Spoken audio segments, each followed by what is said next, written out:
you. Wow, this is great. Unbelievable. What a group of people.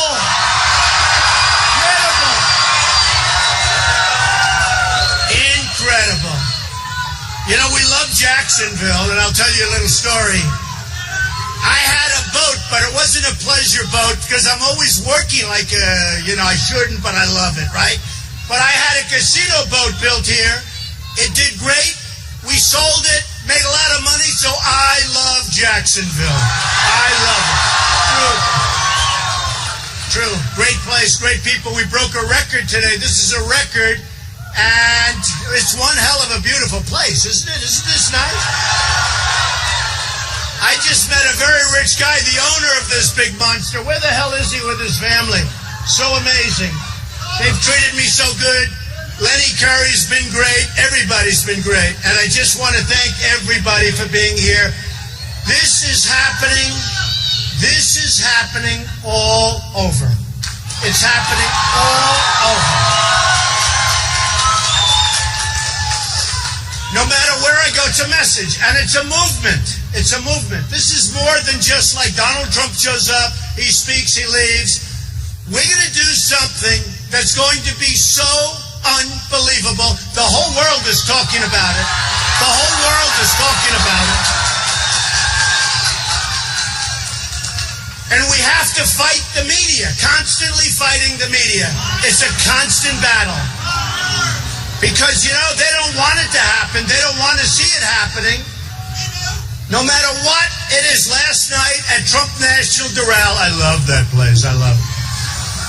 But we had an incredible group of people. Same thing, such enthusiasm. They want to make America great again. It's simple. It's a very good and a very simple message. The American dream is back. We're going to bring it back bigger, better, stronger than ever before. And we're going to make America great again. Now, I have to tell you, I love the Blue Angels. I hear they're around someplace. I love the Blue Angels. I love the Blue Angels. I do. So, a lot of things have happened over the last few days, and I have been the brunt of more bad press. For what? You know why? So let me tell you why. You know I love polls. I love polls. I'm in love with polls. When I did The Apprentice, I had the #1.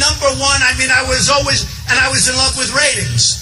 And even now, I'm in love, and it's good for us because when I go on these television shows, so last week, Chris Wallace, I did his show, he had his highest ratings in 6.5 years. That's great. That's on Fox. And then Meet the Press had their highest ratings. They had almost 4 million people. And Stephanopoulos had his highest ratings, and Face the Nation. And you know what it does? It gives us all power. And the reason we're getting those ratings is because people want to hear the message. It's an amazing message. And you know what it is? It's basically saying we're going to go out, we're going to work, we're going to get rid of all of these horrible restrictions. We are going to get the country, we're going to make it dynamic. You've seen my tax plan. The tax plan cuts taxes. We are right now the highest taxed nation in the world. And by the way, education, we're 28th in education. We have by far the most per student, per capita. We spend more money per student than any other country in the world. In the world, we're number 28 for education. Think of it. Just think of it. We have third world nations that do better than us on education because Jeb Bush and other people, they want to see education coming out of Washington, D.C. instead of locally. They like Common Core, and we can't have Common Core. We can't have Common Core. But I put in a tax plan, and it's been really well received by a lot of people. And it brings corporate rates down to 15%. It's a big simplification. Some of my friends that own hedge funds are not exactly in love with me because I take away the carried interest, which is a little complicated, but it means not good for them. Who cares? They make it a lot of money. And remember, I'm self-funding my campaign. Very important. Very important. So when they come to me and they say, Donald, what are you doing? I say, I don't care. I got to do the right thing. The only people I'm going to be working for is right out here, all over the country. All over the country. And a big thing happened because a lot of PACs, you know what PACs are? It's a crooked business, a bad business. But they have now super PACs. These are super dupers. They call them super duper PACs. And they put up millions and millions of dollars in these PACs. And those PACs control the candidates. Okay? They totally control. Carson is controlled by his PAC. Bush is controlled by his PAC. Rubio is controlled by his PAC, and he needs a lot of water on top of everything else. Did you ever see a guy sweat like Rubio? I've never seen anything like it. But they're controlled by their PACs. And what happened is many PACs were set up. Trump, one of them had the Art of the Deal PAC, another PAC. I turn on television, I see these guys, and you know what? They look okay. Who knows? But they say, oh, we love Trump, and we wanted this, and they want to raise money. I don't know what happens to that money once it's raised. I know too much about business to think positively. So I can just see one of these guys that doesn't have 10 cents, and all of a sudden he raises $2 million under a super PAC. Hey, I'd love it if it was spent to me, but I still don't want it. But I can imagine where the money goes. But worse are the super PACs that are set up for candidates where they go out and run campaigns like, if you look honestly, Carson in Iowa, being run by a super PACs. Bush all over. Bush now has got to cut back. Because think of this. Here's a guy wants to run our country, and he can't even run his own campaign. No, think of it. And you know what? He's cutting back big. He's cutting back 40%. And everybody's agreed to take a 40% cut. All of his people. I mean, I have like a few people. What do you need these people for? In fact, I'm very proud of something. I'm putting up, and I'll be putting up a lot of money. Don't worry, it's not cheap to do this. But so far, I put up less money than anybody else, and I'm number one. And other guys have spent, no, think of it. Think of it. So I put up less money than anybody else, and I'm number one. Other people have spent 25, 30. I think they reported the other day, I put up $2 million, I think. That's a good deal, right? $2 million, you're number one.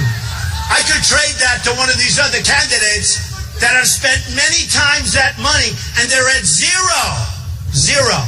You have a couple of them, zero with an arrow pointing less, which means less than zero, and I don't even know what that means.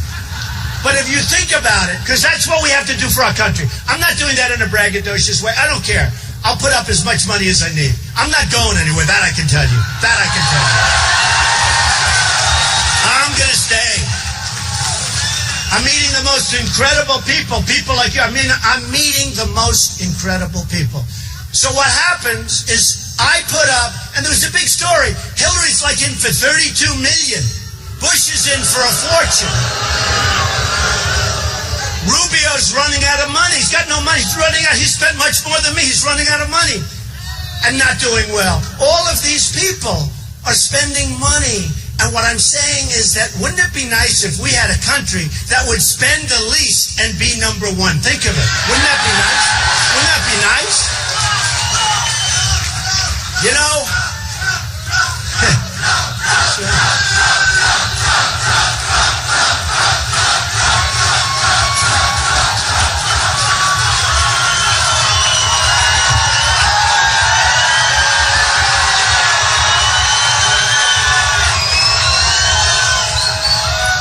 it's very funny. I told my campaign people, I have very good people, nice people, great people, but I said, you know, I don't like to talk about how little I put up because it sounds bad. They said, no, actually it sounds good. It sounds good. But the truth is, and I have to say another thing. When you lease a plane, you have to pay it back. So a lot of the money that I spent, I lease it, I have to pay it back because the campaign has to lease. You have rules and regulations. So we go to the FBC and we say, what do you do here? Well, you have to take market value, blah, blah, blah. You know, it's all a process. And you pay it back. So a lot of the money that I'm putting up, I'm paying and then I'm paying myself back. Can you believe it? I might be into this sucker for nothing. They've never had anybody that owned a Boeing 757 before. It's a little bit of an unusual thing. They've never had it. And by the way, Boeing now is building in China a massive plant. So think of it. They're building a massive plant because China just put in a big order of planes and they said, you're going to build a massive plant and we're, by the way, going to take all of your technology. That didn't bother me because they take it anyway. You know, they take it anyway, whether you give it to them or not. But China is demanding that Boeing and everybody else build massive plants. So there's no free trade, folks. There's no free trade. There's free trade for us. I call it stupid trade. And I'm a free trader. The problem with free trade is that you need really smart people representing you. Because we are getting ripped off like you wouldn't believe. We're being ripped off like you wouldn't believe. So I'm going to finish a couple of things. Then we're going to talk about trade. We're going to talk about illegal immigration. We're going to talk about Obamacare. Think about Obamacare. Your premiums are up 45, 55%. Your deductibles, you have to die before you get any money, and then you're not going to get it. You can't get it. I know a friend, he said, I had 4 major operations. He still doesn't qualify. You can't get it. It's a disaster. The $5 billion website, think of it. Nobody talks about it anymore. You know, the problem is everybody forgets quickly. You know, the public, and for some reason, they talk about an attention span of a couple of weeks. I'm not going to let people forget. I'm not going to let people forget. Think about it. And the reason, in all fairness to everybody, the reason you forget is because we have so many other problems. We never win. We just don't win. We never win anymore. We're going to have so many victories. If I win, we're going to have so many victories. We're going to win. We're going to win. We're going to win against China. We're going to win against Japan. We're going to win against Mexico. And by the way, I love the Mexican people, but their leaders are ripping off our country. They are ripping off our country. We're going to win against Brazil and Vietnam. We're going to win. I can take anybody in this massive audience and I can say, where do you originally come from? Your parents, your grandparents. And they'll give me a name. And I'll say, that country is ripping us off. Everybody is ripping us off. Every country is ripping us off. Every single country. So we're not going to let it happen anymore. We don't win on trade. We can't even beat ISIS. Think of it. We can't beat ISIS. So we are going to strengthen our military. General Ordiano. Nobody's going to mess with us. Nobody. Nobody's going to mess with us. I'm going to talk about my favorite subject because I love them, polls. I love them. I'm going to talk about it for a second. But one of the things in one of the polls, CNN poll, and I have to be telling the truth because I have CNN. Look at that camera on me, right? And you know what? They never cover the audience. Nobody has any idea. I got home and I said this the other night, and I could say spin and show the audience, and the camera stays right on my face. And I say spin, show the people. But I get home the other night, we had a fantastic crowd in New Hampshire. We had another fantastic crowd, an unbelievable crowd in Virginia. We're all over. We always have crowds, they're overflow crowds like this. And the camera never moves. You know, I really think I'm a handsome guy, but I really want to see the crowd, right? The camera never moves. And I say fan, you know the word fan? And I watch them. And the cameras, these guys are like steel because they're told don't move. So I get home the other night, my wife said, how was the crowd? Your speech looked good. I said, what do you mean the crowd? You didn't see it? No, they didn't show the crowd. I heard people, but they never showed the crowd. They just show your face and that's it. They never move. They do that on purpose. They do that on purpose. They're really, let me tell you, They're really dishonest people. Where's that Wall Street Journal? Hope, where's the Wall Street Journal? Where is the Wall Street Journal? Where?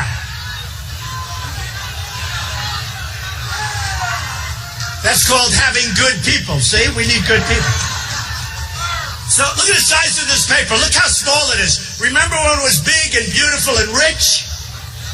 You know, they bought the Wall Street Journal for $5 billion a few years ago. Now it's worth $500 million. And then they do an editorial criticizing my tax plan. Think of it. But here's the beauty, because we're going to go over it in a second. So I say, oh, gee, I mean, honestly, Bush is failing. He's a very nice person. Highly low on energy. He really is. He's low. He's low. He's low on energy. But he's a nice person.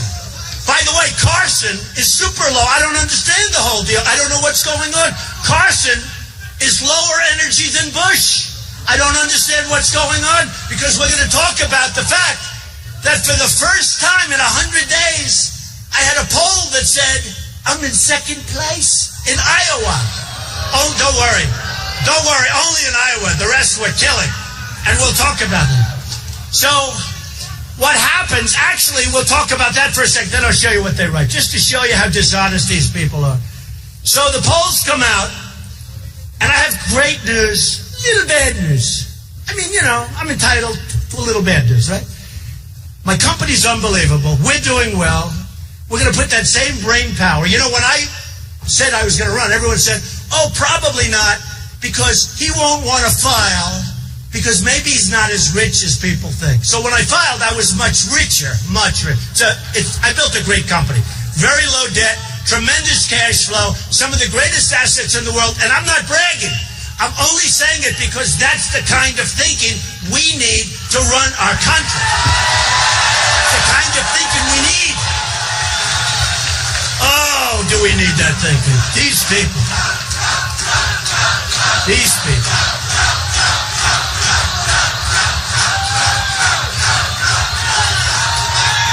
So, I get the news on Friday.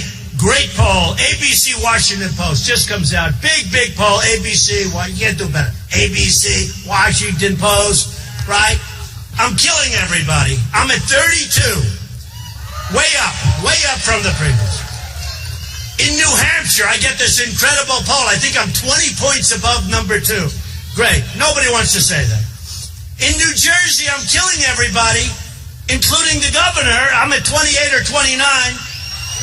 The governor, who's a nice guy, he's a friend of mine, Chris Christie, he's at 5. In Nevada, I'm number 1 by so much, it's embarrassing. I won't tell you how much because it's embarrassing. But here's the thing.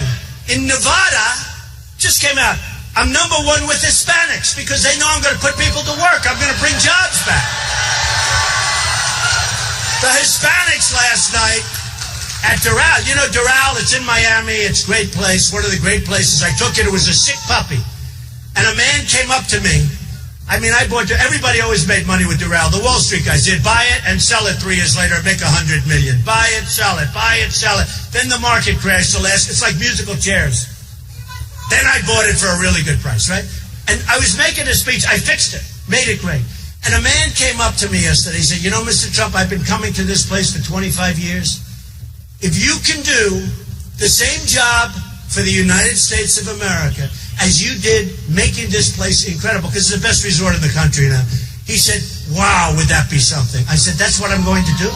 That's what I'm going to do. I'm going to do that. So, number 1 in New Jersey. Number 1 in Florida.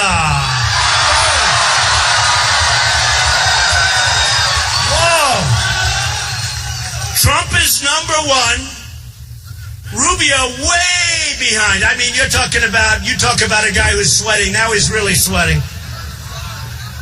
He's a very ambitious guy. He was very disloyal. I have to tell you about Rubio. He was very disloyal to Bush because everybody admits that Bush was his mentor, right? And everybody said he'll never run. Even I thought he'll never run because Bush was his mentor. and maybe it's Bush's time. So until we got to really know Bush and watched him perform, we all sort of liked him. I liked him too. What's not to like? Okay? Putin is saying, oh, I love Bush. Putin will love Bush. And he'll love Hillary. Will he push Hillary around? Will he push Hillary around? Oh, Hillary. So anyway, so they all said that Rubio will never run. He's a very ambitious guy, so he decides to run. So those two guys are fighting like crazy, and I'm laughing watching them fight. So I'm number one in Florida, number one in South Carolina by a lot, number one in North Carolina, number one in Ohio against, think of it, against another very good guy named Kasich. He's a good guy. He's the governor of Ohio. I'm number one. Everybody said, oh, if you use the governor of Ohio, you'll win Ohio. But I'm number one by a lot. It's not even close, right? You know that.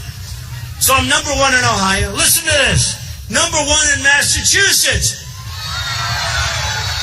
But listen to the number. Now remember, we started out with 17 people. Too many. It's ridiculous. I mean, why don't like 10 of these people just get out? They have no chance. So ridiculous. They think it's good for their brand. I think it's terrible for their brand, okay? I mean, a guy like Pataki, who's a lousy governor, he's got zero, and he keeps running. And then he tells people I'm not a nice person. And by the way, I am a nice person, but we don't need nice. We need competent now. We need really... What a dope he is. Okay. They should get out, go back to their family, retire, enjoy your life. So listen to this one. Number one in Massachusetts, but listen. 48%. 48%. I think I'm 34 points above number two, Massachusetts. Great state, big state. Now, Tom Brady does love me, I know that. But he's my golfing partner. You always want Tom Brady as your golfing partner. But he said, I always want Trump as my partner. That was a good set. That could have an impact in Massachusetts. I don't know. But you know what? Number one in Massachusetts. So here's what happens. So Bush has no money. He's cutting. He's meeting today with mommy and daddy. And they're working on their campaign. Okay? They're working. And in all fairness, he wants to stay in. But I have some numbers. He's cutting everybody 40% across the board. And everybody's agreeing to it. So me as a businessman, we have a lot of business people here. Me as a businessman said, well, if he's cutting everybody 40% and every single person has agreed to it, why didn't he make that deal in the first place, right? Does that make sense? In other words, he's going to cut 40%, you make the deal in the first place. You don't wait till you're failing. So he's failing. Then he's got a finance director. Listen to this one. A finance director for a political campaign where he's losing badly and embarrassing his family. He's got a finance director who got paid already $1.3 million. Can you believe it? I mean, I have good people. My people are better than them. I pay them peanuts. Corey, you're getting paid peanuts. I don't pay like that. I can't. I can't mentally. You know? So I have all these polls. Now, that's the good news. Let me give you the bad news. So, and I don't actually believe it, because I was in Iowa the other night, and I had a crowd that was unbelievable. And I left Iowa. It was like a love fest, like this. It's a love fest, because they love the message. It's not, and I don't even know, maybe they like, I think people do like me, you know. I like people. But they like the message, right? So I'm in Iowa. We have an unbelievable... I come home. Let me give you the bad news. I'm number 2 in Iowa. I said, I don't believe it. One's Bloomberg. They hate me. The other one is a super liberal newspaper, the Des Moines Register, which is third rate, totally third rate, not respected in Iowa. It's a third-rate, crummy newspaper. So I got these 2 polls. Bloomberg hates me. Don't forget, Michael did want to run for president. Remember that. But he's totally against the Second Amendment, so it's no good. Can't run. I'm for the Second Amendment, folks. Remember that. Remember. But Michael, who I like, but he's always wanted to run. But, You can't. And then he started doing the thing with the colas. You know, you can only have a thing this big. And this, and so you see these people coming out with seven containers of cola. Started getting a little bit mixed up. That's called mixing government into our lives a little bit too much, right? So I get a Bloomberg poll, and it wasn't even bad. I'm in second place. Hey, I know 14 other candidates would love to be in second place. But I said I don't believe the poll. But nevertheless, it came out. Now, nobody covered that I have 48 in Massachusetts. Nobody covered that the biggest poll of all, the Washington Post, ABC, and I wouldn't say they're in love with me, that I'm at 32 and killing everybody. And don't forget, when you say 32, when you have 15 people and you have 32, who gets 32? I'll tell you, you know what? As a poker player, as any kind of a card player, I'll take that hand right now and never, ever lose. Ever. You know, when I started out, before I announced I was running, my wife said, you know, I have a wonderful wife, Melania, and I have a wonderful daughter, Ivanka. Wonderful. But my wife said, you know, darling, if you run, you're going to win, don't you? I said, what are you talking about? She said, people love you. And they want your toughness, and they want your they want you to help. The country's going to hell. They want you to help. And I said, well, I don't know. I don't like to think about it. So before I ran, nobody thought I was going to run. And a poll came out where I was at 3. Think of it. I was like all these guys. But that's because nobody thought I was going to run. But then I announced I was running. Then I filed this incredible financial statement, which I'm proud of. I might have filed it even if I didn't run. I was actually going to file my financials even if I wasn't going to run, because it takes guts to run. Let me tell you, it takes guts. Not easy. You understand. Look at that guy. He looks like he's rich, but you understand what I mean. It takes guts. I've got a lot of really wealthy friends, and they're saying, man, how do you do that? That takes guts. I could never. It's very interesting, but it takes guts. So every week, a new poll would come out. So I went from 3 to 6, and every time I went up, they say, well, that's his plateau. He's got those people, but that's his plateau. You know, the talking heads, most of whom are incompetent, and really, I mean, these people are, and they're angry. They're so angry at me because I proved them so wrong. They're so angry at Trump. They hate me.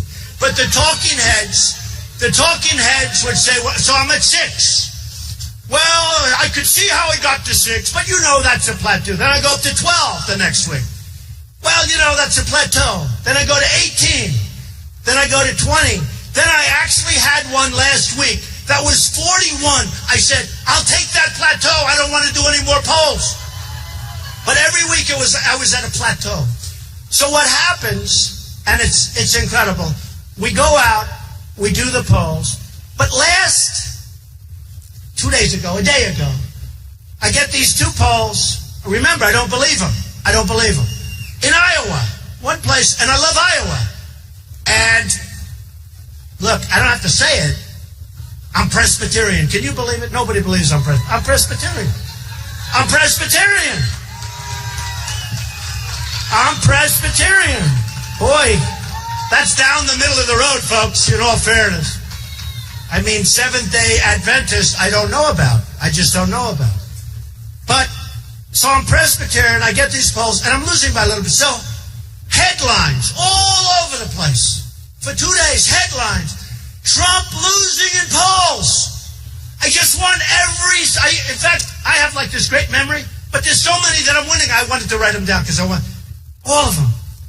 And many more that I didn't write.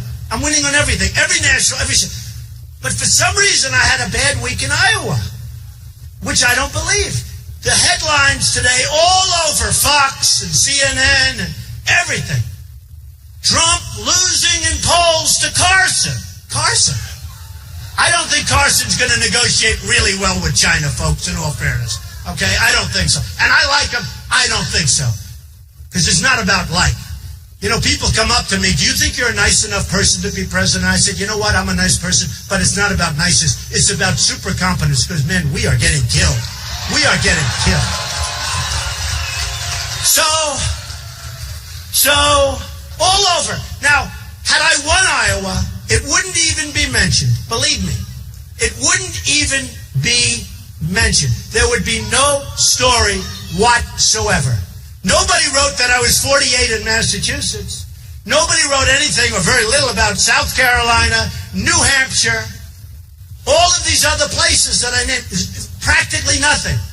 And I knew it because they are so bad. They are so disgusting.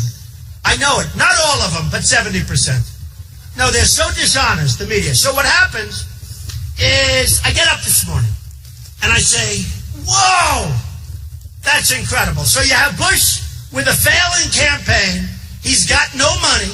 He's got no votes. He's way down in the polls. You got Rubio doing poorly and he sweats like a dog.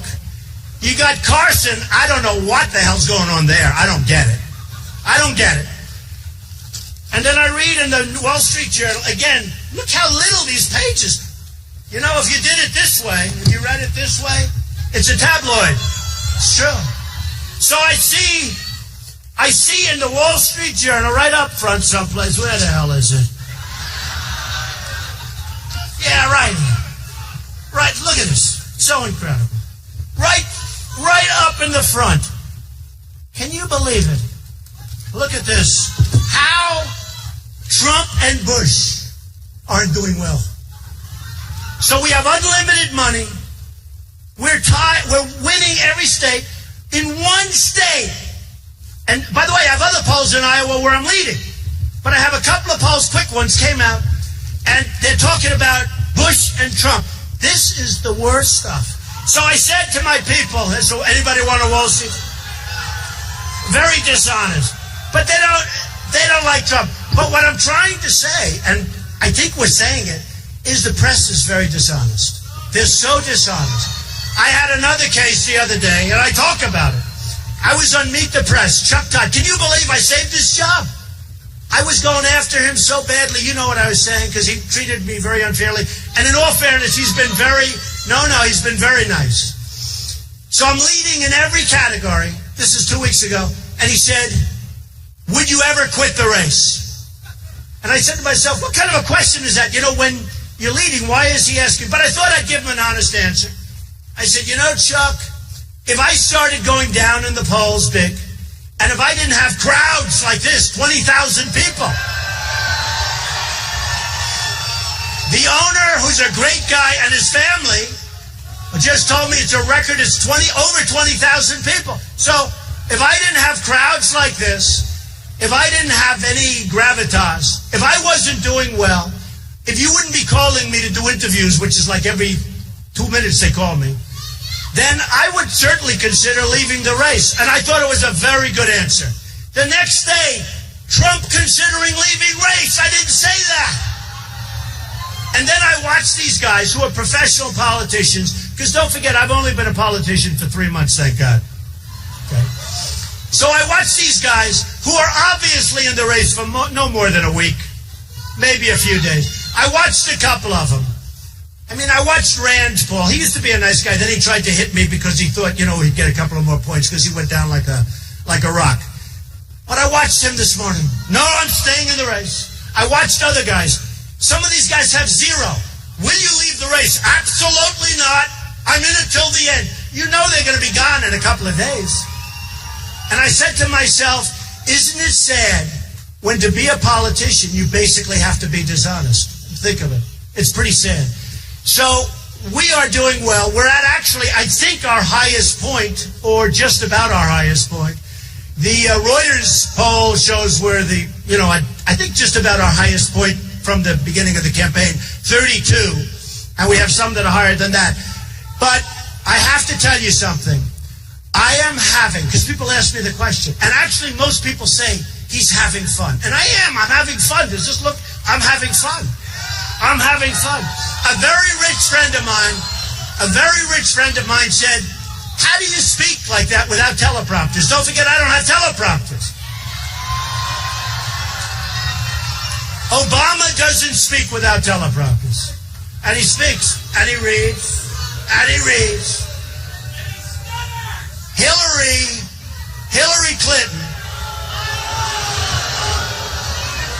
No, Hillary Clinton the other day, she was outside, and the sun was hitting her, She had the biggest teleprompters I've ever seen, and they were painted black on the back. I've never seen that. Usually, at least it's clear glass. I mean, you see them, but you see through it, right?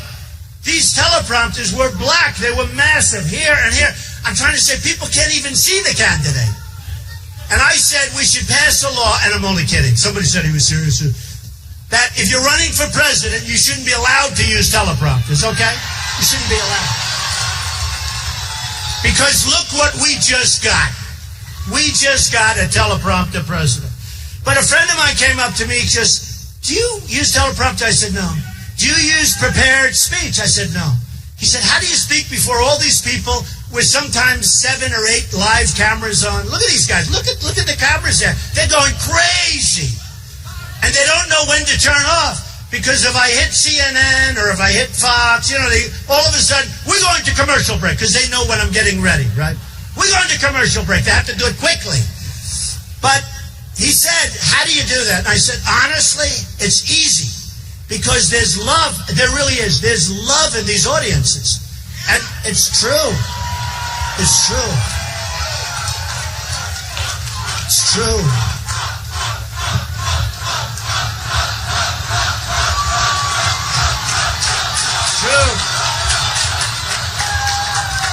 And this is a very, very successful guy, worth billions of dollars, actually. And he said, I don't know how you do it. I said, no, it's really easy because there's love in these audiences. And not just here. Here is great. No matter where we go. Last night at the Row, it's Miami. We had probably an audience of 80% Hispanic. They were just like you. They were going wild. They were loving it. They were loving it. And I didn't want to mention the wall because I want to be, I'm like I figured, no. I figured maybe.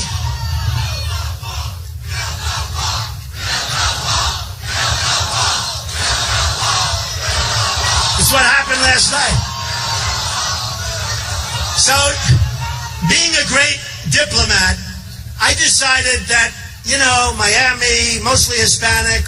I have thousands of employees who are Hispanic. Over the years, I've hired thousands, and they're great.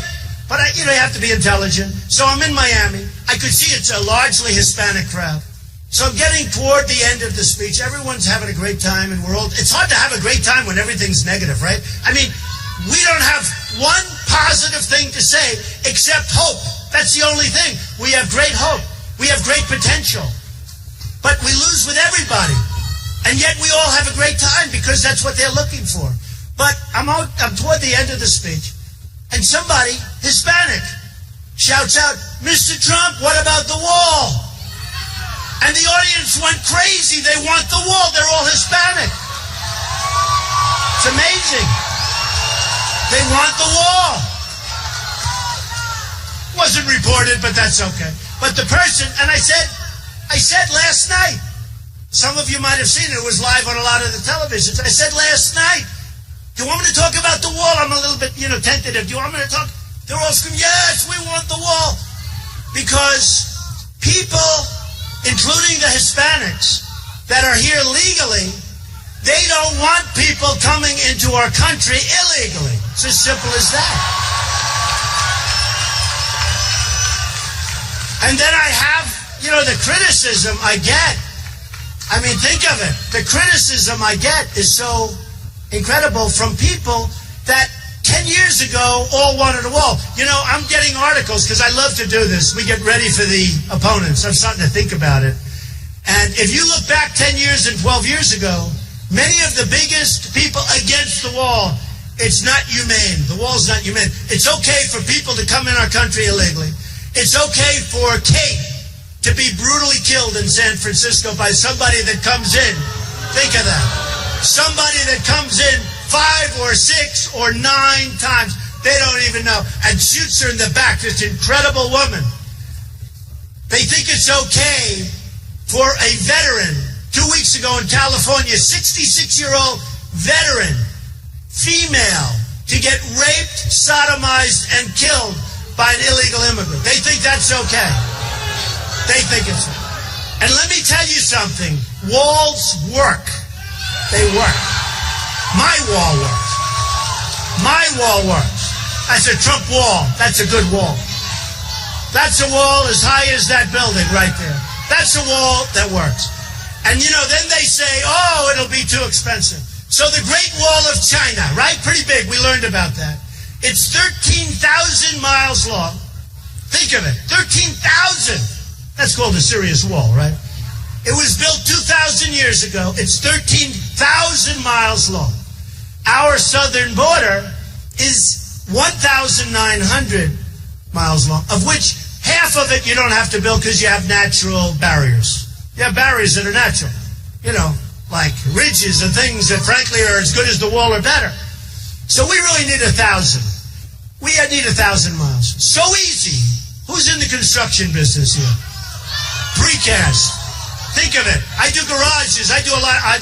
The thing I do best is build. Hey, wouldn't it be great to have a guy who really knows how to build when we have to rebuild the infrastructure of our country? Unbelievable. So I see in one of the magazines, you know, we have little sections where there's walls. They'll have a wall that's like a half a mile long. Mostly they just go over it this high, 8, 9 feet. Did you see the picture where they built a ramp? Where they have a ramp going over the wall and they have trucks going back and forth over the wall carrying drugs? This is our walls. We're run by stupid people, folks.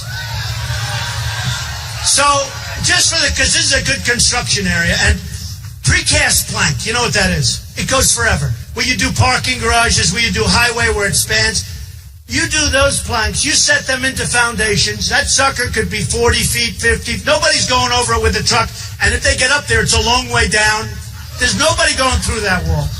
And we can do it very reasonably. And besides that, Mexico is going to pay for it. Mexico's going to pay. 100%. 100%. You know, I had a couple of these guys I'm running against. They know nothing about negotiation. Nothing. Zero. And they said, Mexico won't pay for the wall. I said, why do you say that? Because they won't. Well, I make deals all the time. I was telling them last night, I had a deal at Doral to buy it for $170 million. It was worth $400 or $500 a few years back. Then the market crashed. I made a good deal. I bought it for $170. Then I said to my daughter, Ivanka, watch. I'll get some money off the price. Now, I had a signed contract for $170. I go in, I see these beautiful-looking people. The Wharton School of Finance, Harvard Business School, Yale, Stanford, like 6 of them. They were like from a movie. Better looking than Tom Cruise. I mean, you know. No, they were like from a movie. Suspenders. Always had the jacket off. You know, the suspenders. This is central casting. I said, watch this, honey. I'll pick up some money. Okay? So I go in. I say, fellas, I signed a contract at $170. The place is a shit house. You didn't tell me. You didn't tell me it was this bad. You didn't tell me it was this bad. You guys have defrauded me.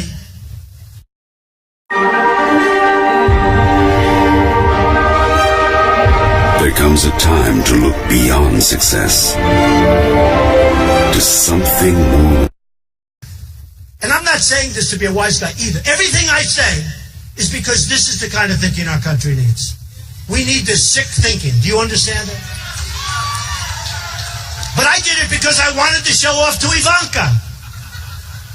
And she was adorable. She said, what do you mean, Dad? We have a contract at $170. I said, just watch. So I said, you guys told me this and you told me that. You've defrauded me. I'm not closing the deal. Yes, you are. I'm not closing the deal. I'll offer you 100. They say, no way, we want 170. I said, that's okay, fellas. Bye-bye. And I walked out of the room. They called me back. See, that would have happened on the Iran deal if Kerry had the goddamn brains to walk out. It would have happened. It would have happened. So, this guy comes in, handsome guy, comes in, Mr. Trump, could we see you for a minute? I'm at the elevator. What? We'd like to talk.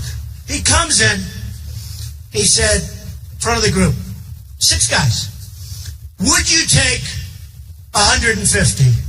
Would you pay 100? Now remember, the price was 170. Goes, would you pay 150 million? I just saved $20 million. Took me about 6 minutes. And I looked at Ivanka, I said, baby, we just paid for the furniture, right? Right? When you think of it. Because, there was a line item, furniture, $20 million. Now, and it's become a great deal. I did spend a lot of money and fixed it and made it great, and it's the #1 resort. I think it's the #1 resort now in the country. The Blue Monster. The Tour just renewed their tournament for 10 years, which they never do. They never do. And it's been a great deal. And I make good deals. And by the way, even when they're bad, I make them good. Because sometimes I'll make a deal, and it turns out to be bad because the market crashes. That's not my fault. I'll be building a $1 billion building. Everything's going great. The market crashes. I make a deal. Sometimes I make those deals better than the good ones. Because that's when you find out if people are good. When you can take something that should be good, turns out to be bad, and make it good. Do you know what I'm talking about? That's when you find out. That's when you find out if you're good. But I tell the Doral deal because we should be doing that with our country. China is making, we have an imbalance, a trade imbalance with China of almost $400 billion a year. Think of it. And then I see Obama last week, the heads of China. Think of it. Well, you can't say that right now.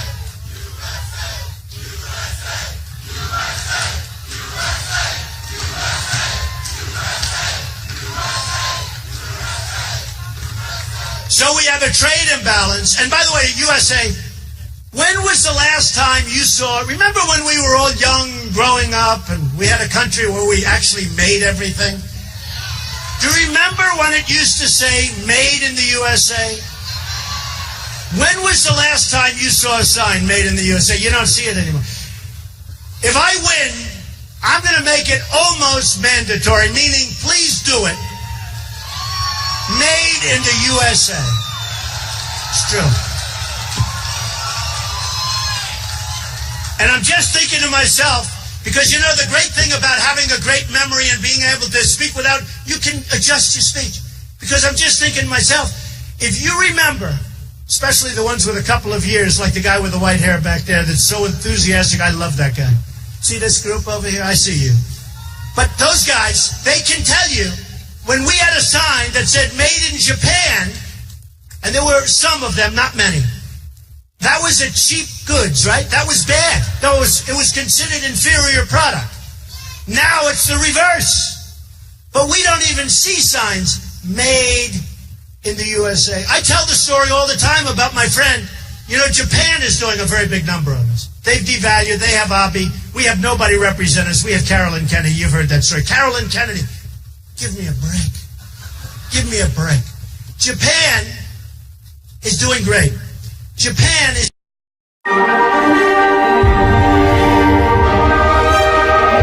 There comes a time to look beyond success to something more worthy, more meaningful. That place is here. That voice says, now. That elusive thing, that's excellence. Louis Philippe, the upper crest. Which are okay, but they're not as good as cats, but they're fine. I said, why? You've always bought. He said, Donald, all my life, I bought Caterpillar tractor. And I'm so, the excavator, the big excavator. He's a big guy. But they gave me, Komatsu, and the country together, gave me a deal that I couldn't turn down. And I feel bad about it. But I owe it to my family, to my wife, to my company, to my employees to make the best deal. I said, I agree. But they did it through devaluation. Our new trade pact doesn't even talk about devaluation, and that's the #1 tool of how we're being taken advantage of in our country, is currency devaluation and manipulation. In China, in Japan, in Mexico, every country that's killing us, and we don't even talk about it in that horrendous trade pact that they're just signing now. We don't even talk about it. Somebody said, do you like it? I said, it's horrendous. Why can't they just put it off till I become elected? Believe me, it will not be that deal. Believe me. So it won't be that. So Caterpillar came out with very bad numbers yesterday. I don't care about Caterpillar, but, I like to see American companies do well. They came out with very bad numbers. And it was very interesting. And I've been calling it. You've heard me talking about this. How long have I been talking about Komatsu? People are buying Komatsu crap instead of Caterpillar. All because of currency manipulation. Everything. All because of... Oops, we have a person. You okay? Yeah, help them out. Do you have a doctor? You okay? Good. You just take your time. Take your time. Just fainted. Tell her I love her the best. I love the women that faint when I speak. Those are the ones that love me. That's fine. We want to make sure they're fine.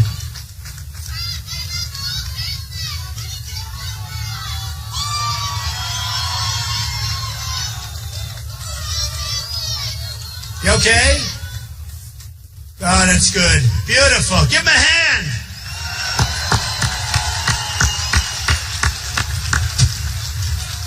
Beautiful.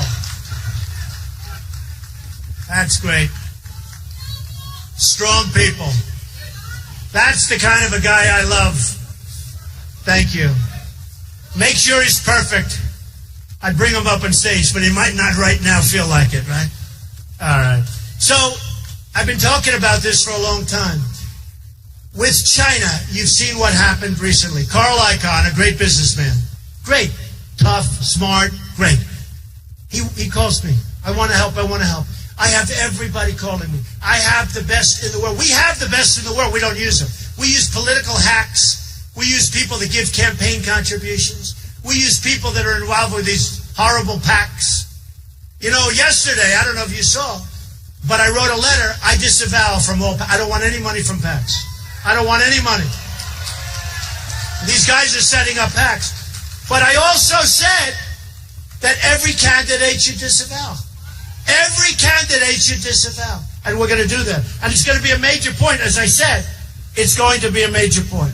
So, we're going to make our country rich again.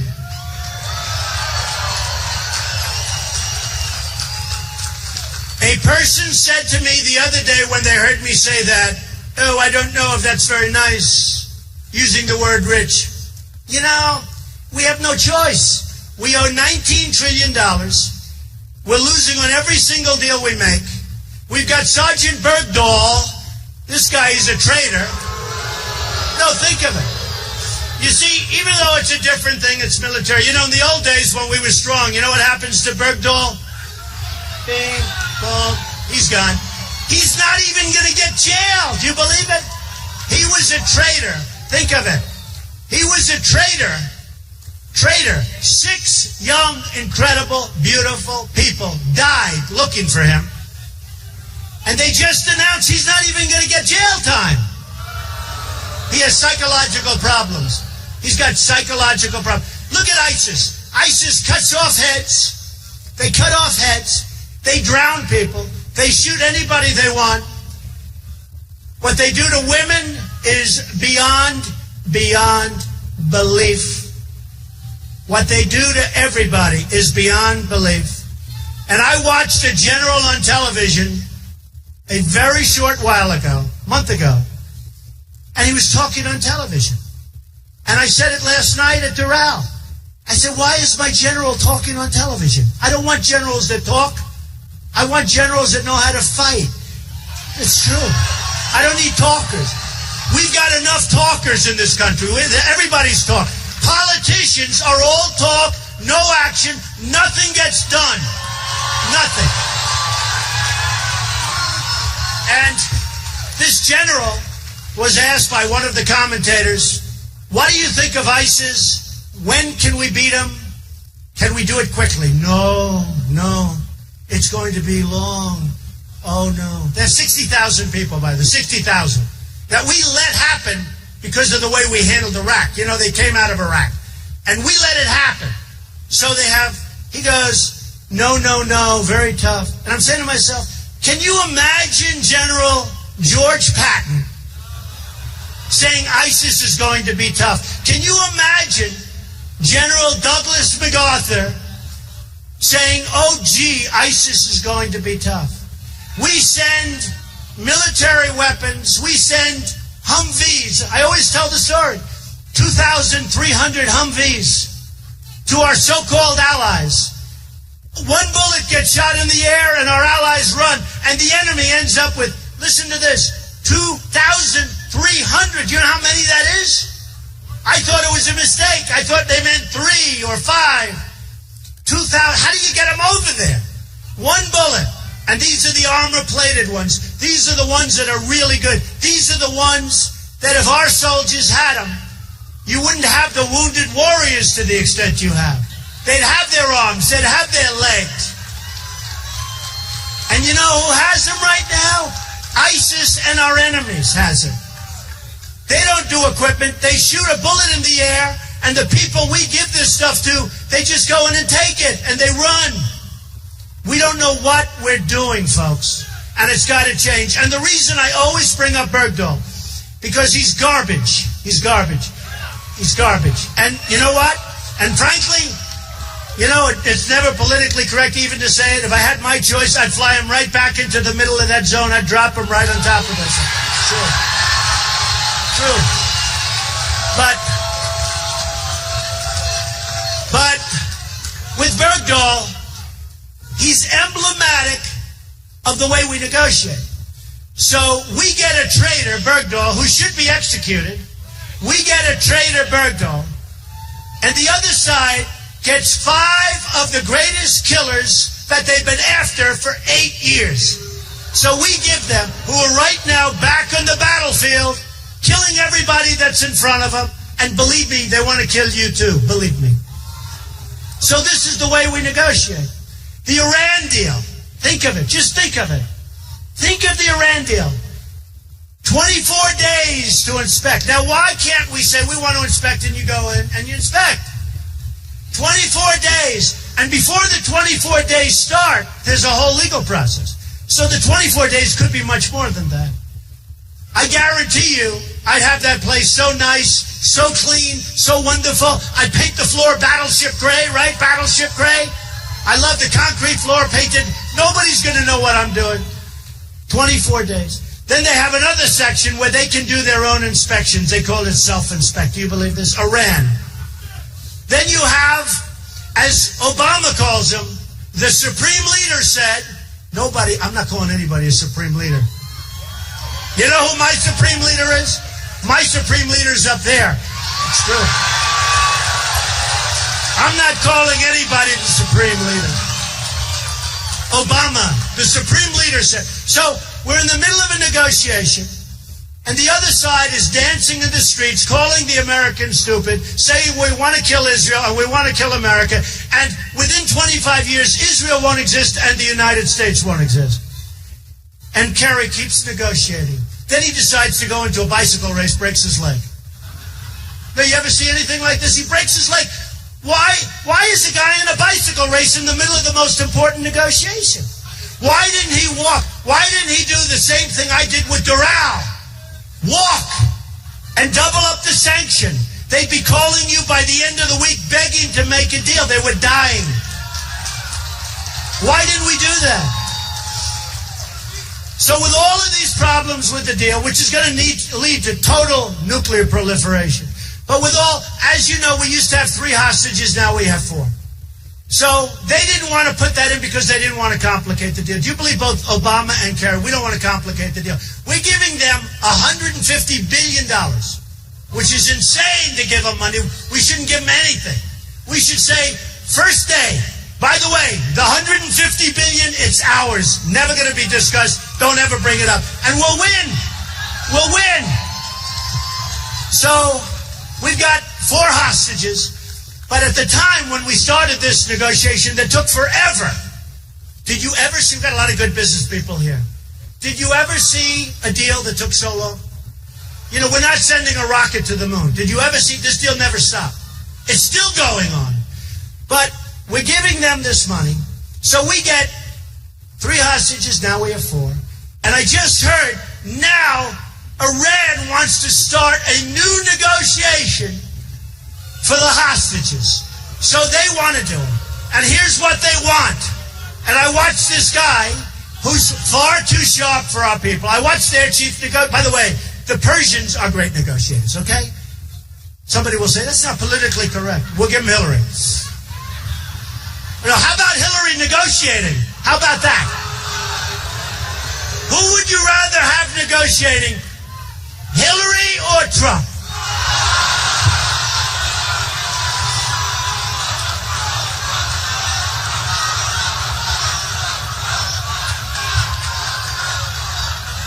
Oh, poor Hillary, poor Hillary. That's what we need. We need Hillary. Ay, ay, ay. You want to have a mess of a country? You want to have nothing but problems? You want to have a country that's going to go to hell? You have Hillary elected president. You're going to have a country that's going to hell. I'll tell you right now. So think of this. So Iran, Persians, great negotiators. The deal is done. They get everything they wanted, 100%. We folded on every point. We're giving them $150 billion. Now they have so much money, they're going to go and help with Syria. They're going to help Russia with Syria. They got money. Wait till you see. They don't need nuclear weapons. They can buy them. What the hell do they have to come? They'll buy them. So now you take all of this, and they call last week. We'd like to start talking now about the hostages. You believe this? They want 19 people for R3. The fourth is off the table because we're not giving you all four back. We want 19 people, and then he goes, and we want many other things. We want many other things. And that's why when I come around and speak, I have the biggest crowds by far, and that includes the communist Bernie Sanders. I'll be honest with you. I'll be honest with you. I'll really be honest. I shouldn't say this. Say it. Do you believe this? By the way, I love this day. This is the biggest thing that it's almost like I'm falling in bed. It's like the biggest thing. I'm 6'3", and I'm like, it's so comfortable. I can.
I'd really rather run against Hillary.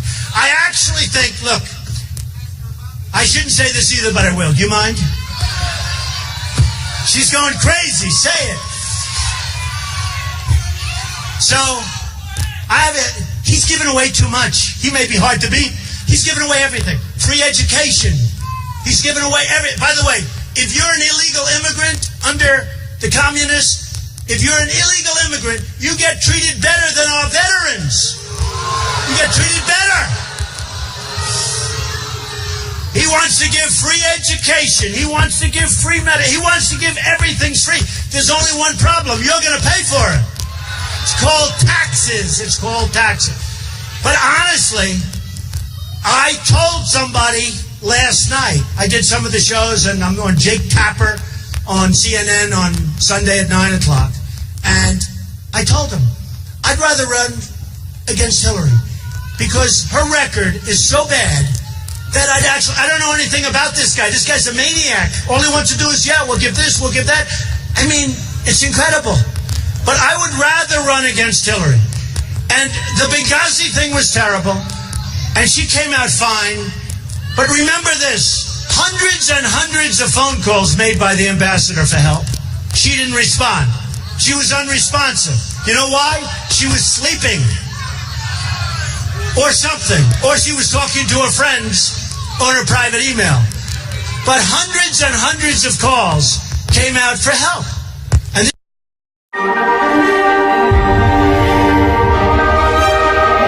there comes a time to look beyond success to something more worthy, more meaningful.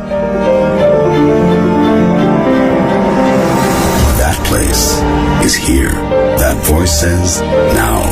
That elusive thing, that's excellence. Louis Philippe, the upper crest. Now you lose. So, we are going to make our military so strong that nobody's going to mess with us. We're going to take care of our vets, but really take care.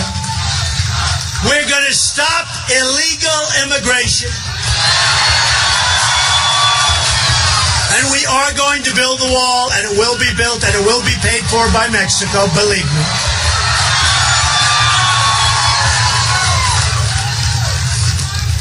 We're going to repeal and replace Obamacare.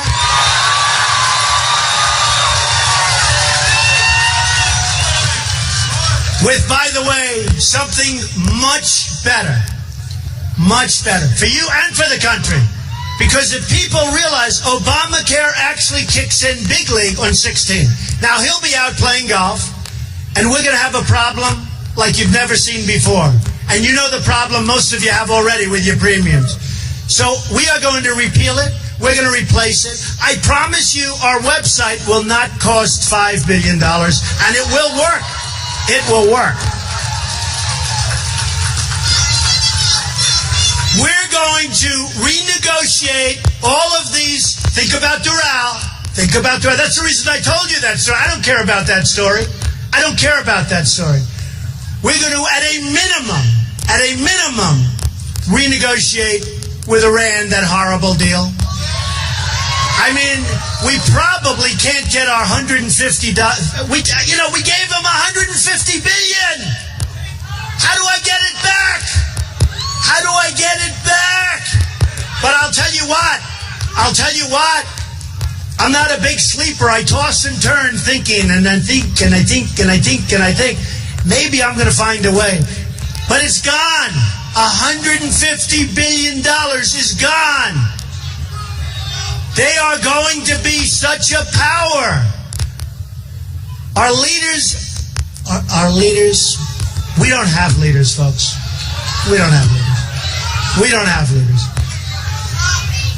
I am going to renegotiate that deal. And when I use the word renegotiate, I use that word as a minimum.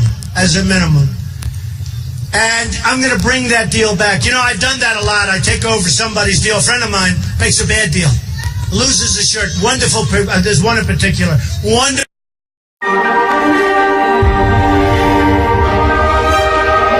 There comes a time to look beyond success to something more worthy, more meaningful. That place is here. That voice says, now. That elusive thing, that's excellence. Louis Philippe, the upper crest. It's very nice. I said, I don't really care. So they said they wouldn't do it. So I bought this guy's company for peanuts. I then immediately chaptered it. Oh, did I do a number on these bags? Oh, I made a great deal. And I helped my friend because I sold it back to him for much more than I paid for it, but still he was happy. Okay? But I do that.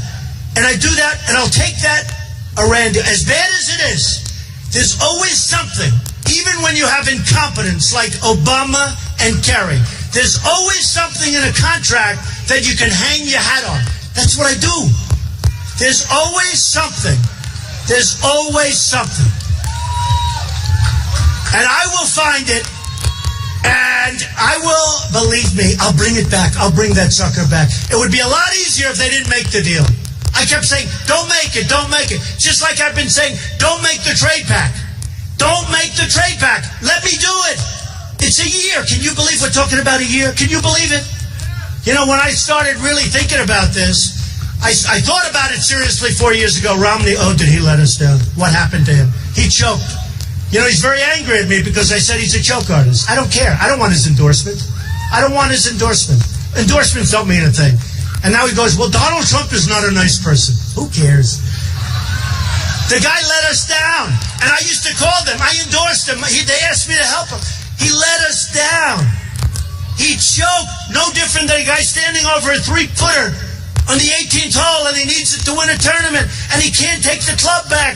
His brain gets deadlocked. Jack Nicklaus, great. He'd always take it back, put the putt, boom, in the hole, in the hole.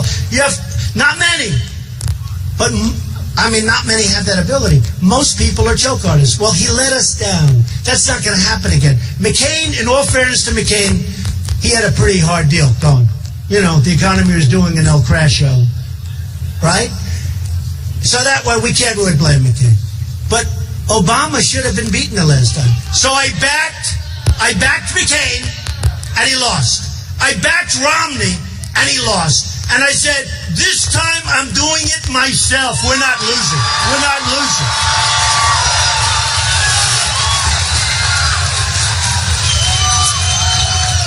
So we're going to renegotiate, and we're going to do things with the Iran deal. Thank you.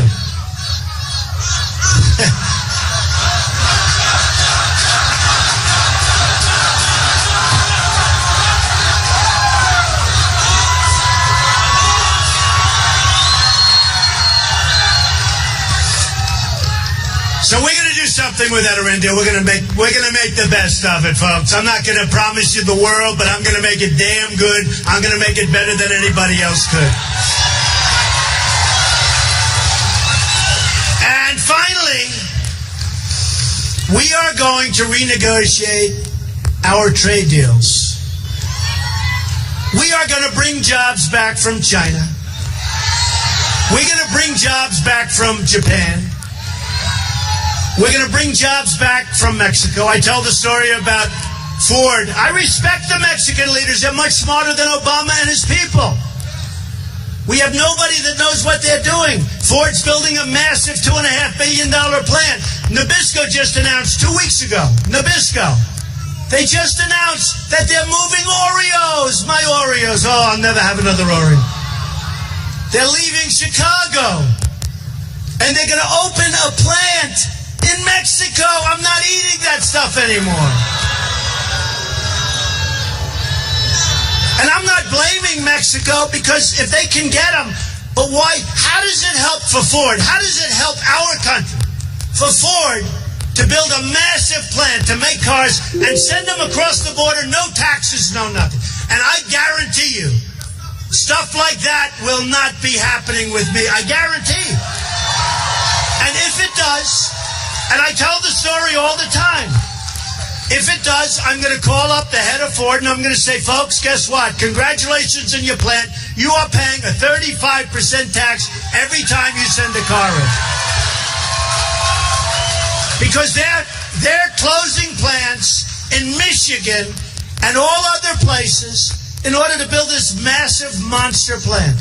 It's not going to happen. And I guarantee you that by the end of the day, they call me back and they say, Mr. President, we're building the plant in the United States. I guarantee.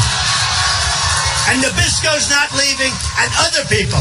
We're going to fight to keep our jobs. We're going to fight against corporate inversions where they go out to get their money because they can't get the money back into this country.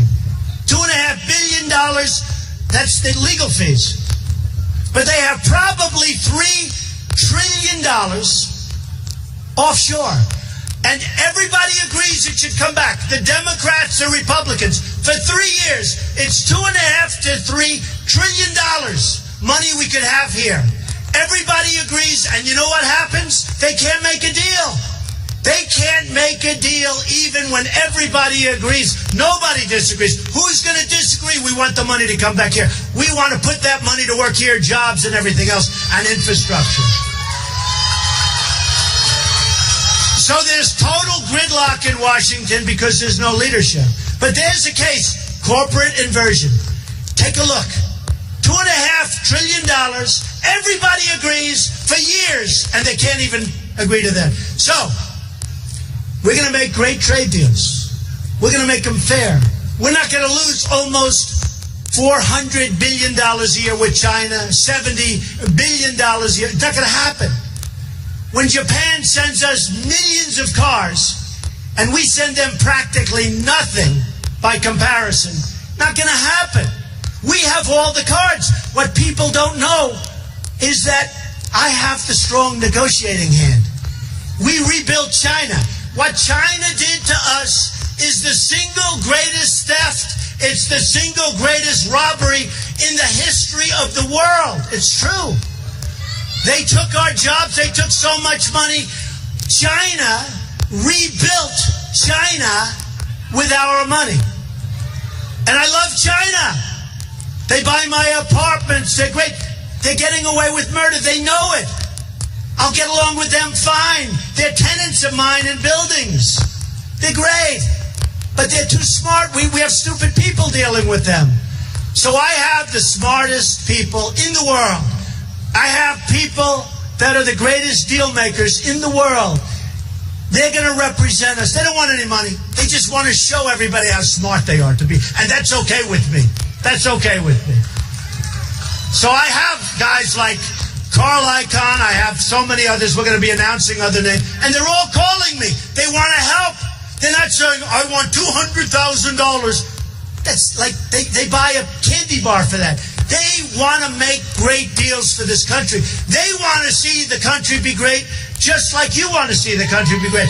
These are talented people. They all want to come. They all want to help. If I put Carl Icahn, as an example, in charge of trade just with China, because the China imbalance is so huge, is so big, that if we straighten that out, we go a long way to straightening out our problems.